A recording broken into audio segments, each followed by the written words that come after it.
Greetings! I hope you all brought your learning caps, because in today's episode, we're going to dive into the world of honeybees.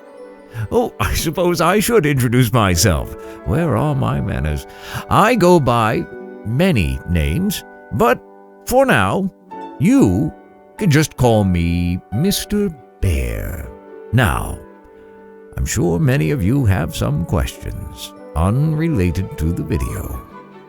But rest assured, some, if not many of those questions may or may not be answered. But for today, we're going to play Bee Simulator.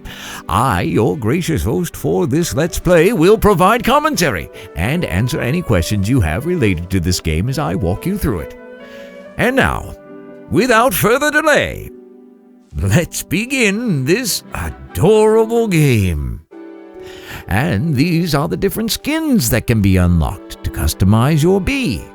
You can also unlock different headgears for your little bee. You can have your bee wear a mining hat or a sporting pair of headphones. I gotta say, this is absolutely gosh darn adorable. Now, according to this, bees must visit about 4 million flowers to collect enough nectar for 1 kilogram or 2.2 pounds of honey. That's very interesting.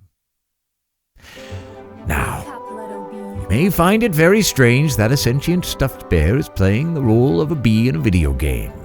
Well, my response to that is, all I can say is that life is full of strange things. Sure, you can question my existence, but that's the same as questioning why anything exists. What? How? Well, if you must know, I was brought to life by some very special people. These people ended up being good friends of mine, which leads me to the reason of why I'm here. You see, I was asked to do a favor for one of my good friends, to fill in for an acquaintance, one who happens to run a YouTube channel by chance. Keeping up appearances, so to speak, in this person's absence. That's what was asked of me, and I was happy to oblige. The way I see it, this is really good for me, as I always had a passion for entertainment and the public eye. Even when I was a wee cub, I had dreams of becoming an Olympic figure skater, professional athlete, world-renowned martial artist, or even a member of a traveling circus. But back to the game. And here we are, airborne as a fresh hatchling honeybee. Their tiny little world is quite amazing. It's a shame we bears raid their hives for delicious honey, but I suppose it can't be helped. Bears gotta eat also. Personally, I fancy myself a shot of bourbon. Straight, no ice. Now, at this point, a certain disgruntled gamer, who I won't name names, would say, "What is this Superman 64 BS?" Something to that effect. I wasn't aware that bees possess this sort of visual augmentation ability. Another key bee ability. Ah, yes. Here's where the magic begins. Delivering the pollen to the hive. I can almost taste that sweet honey now. And here we have 2 ground-type Pokemon engaged in what appears to be Mortal Kombat. I get to choose my job? Oh, it appears you've been born into a dictatorship. You can kiss your freedom and free will goodbye. As a honeybee, it comes with the territory. Fly forth into the world. Collect pollen for the hive. Yes, my queen, everything we do is for the will of the hive, comrade. Some bee asked me today what drones are good for. Well, you know, they have their uses. I get your drift, Queenie. Ah, the open world. Looks like Central Park. Or a heavenly inspired simulation of it.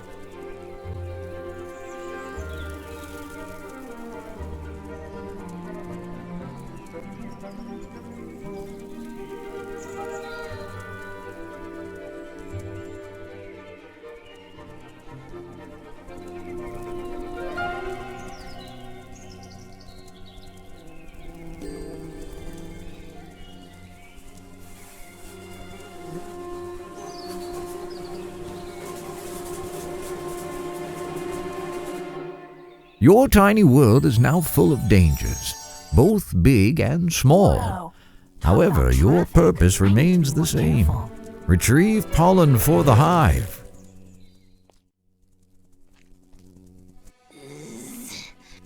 You nosy little bee!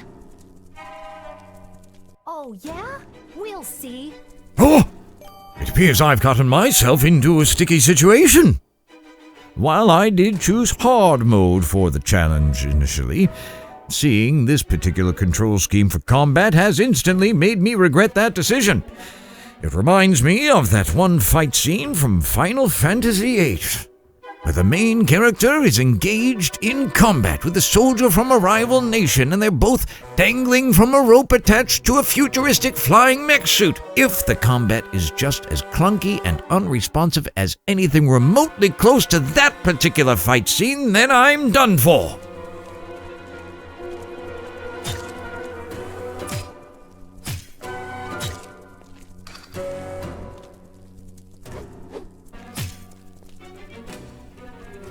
I was given less than a minute to memorize all those button commands. Give me a break here. Although it seems we're neck and neck, tit for tat.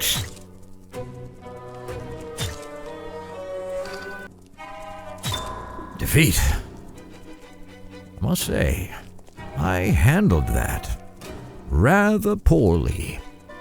How about a rematch? Victory! Wasps are very nasty, ill-tempered creatures. Good riddance! And here we have a close-up view of a human female. I'm going to go ahead and give her a nice little sting on the leg as punishment for her mortal sins, even if it comes at the expense of my own bee life. Apparently, nothing has happened. My attempted sacrifices were all in vain.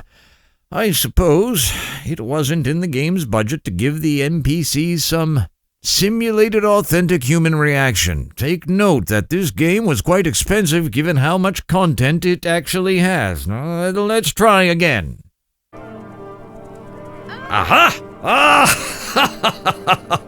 So they do react verbally, but not physically.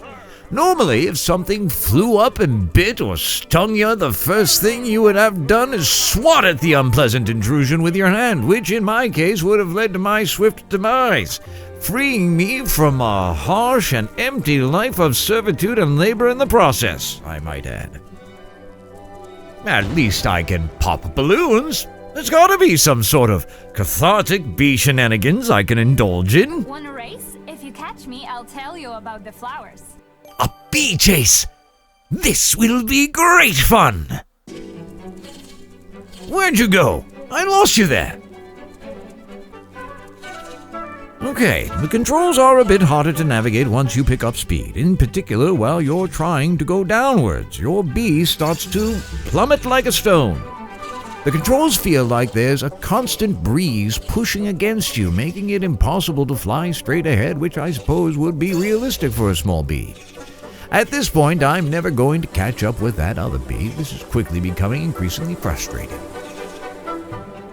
Okay, so the golden items are power-ups, which give you some Beatro time. But the red arrows are debuffs, which take it away. Seems a lot easier to touch the red debuff icons, like they have bigger hitboxes or something, which is awfully inconvenient for this particular mission. Ah, there's those bad controls again. This game brings out something nasty in me.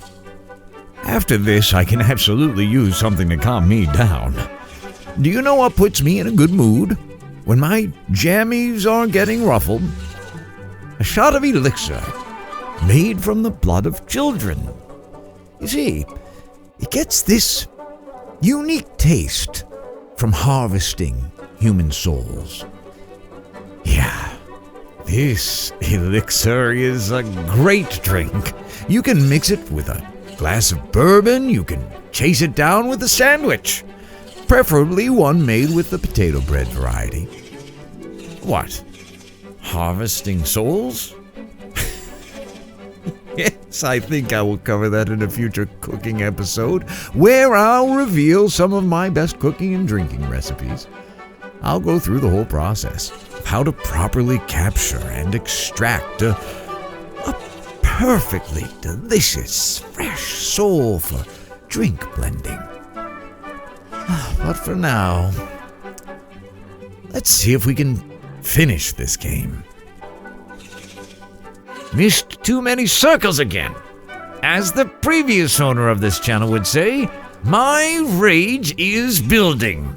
I'm starting to realize the flaws in this game design, in particular the control aspect. It's god-awful.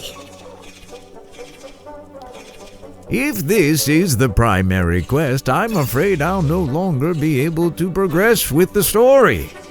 Also, this level of difficulty is unexpected, seeing as how I was given the impression that the game was geared towards children.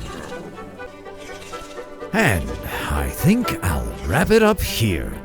I'm afraid I'll submit into a terrible rage if I continue playing any further. Perhaps if the game had better controls, design, and wasn't created by inferior minds, I would have been able to proceed to the end of this B simulation game.